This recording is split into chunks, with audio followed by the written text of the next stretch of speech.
बांग्लादेश में इस समय अराजकता फैली हुई है। प्रदर्शनकारियों ने प्रधानमंत्री कार्यालय के गेट तोड़ दिए और जमकर उत्पात मचाया। हिंदू मंदिरों को भी लगातार निशाना बनाया जा रहा है।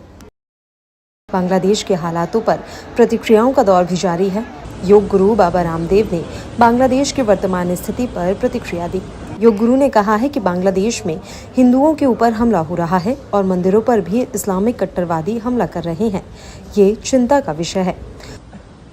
उत्तराखंड स्थित हरिद्वार में रामदेव ने कहा कि जिस तरह से पूरी दुनिया में इस्लामिक कट्टरवाद बढ़ रहा है, वह हमारे देश के लिए बहुत खतरनाक है। आज जिस तरह से सभी विपक्षी पार्टियों ने सरकार का साथ दिया, वो सराहनीय है। उन्होंने कहा कि अगर भारत को विकसित राष्ट्र बनना है तो सभी को एक साथ देश के लिए कार्य करना होगा। बाबा रामदेव ने कहा कि बांग्लादेश में हिंदुओं पर किसी भी तरह की क्रूरता या अत्याचार नहीं होना चाहिए, चाहे वो वहाँ व्यापार करने वाले हिंदू हों या वहाँ के हिंदू मंदिर हों या वहाँ रहने वाले भारतीय हों। इसके लिए पूरे देश को एकजुट होना होगा। मुझे ये देखकर खुशी हो रही है कि पहली बार पूरा विपक्ष सरकार के साथ है और यही भारत की नीति होनी चाहिए। अन्यथा जिस तरह से इस्लामिक कट्टरपंथ दुनिया भर में फैल रहा है और जिस तरह से भारत के पड़ोस में दस्तक दे चुका है, वह देश के लिए खतरनाक हो सकता है।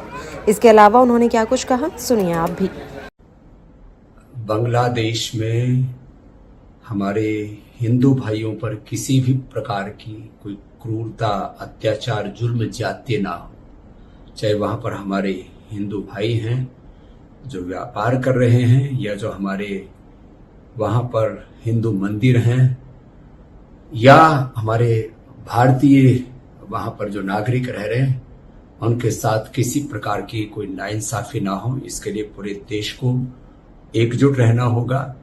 और पहली बार मुझे ये देख करके प्रसन्नता हुई कि पूरा विपक्ष सरकार के साथ है और यही भारत की नीति होनी चाहिए। नहीं तो जिस तरह से पूरी दुनिया में इस्लामिक कट्टरवाद बढ़ रहा है और वो भारत के पड़ोस में जिस तरह से उसने दस्तक दे दी है, वह देश के लिए बहुत ही खतरनाक हो सकता है। ये एकजुटता हमारी आगे भी रहनी चाहिए। कोई यहाँ पर आरक्षण के नाम पर, कोई जाति के नाम पर, कोई अलग अलग प्रकार के मजहबी उन्माद के नाम पर देश को जो बांटना चाहता है, ये ठीक नहीं है। इसलिए हमारी भारत की राजनीति मुद्दों पर केंद्रित हो।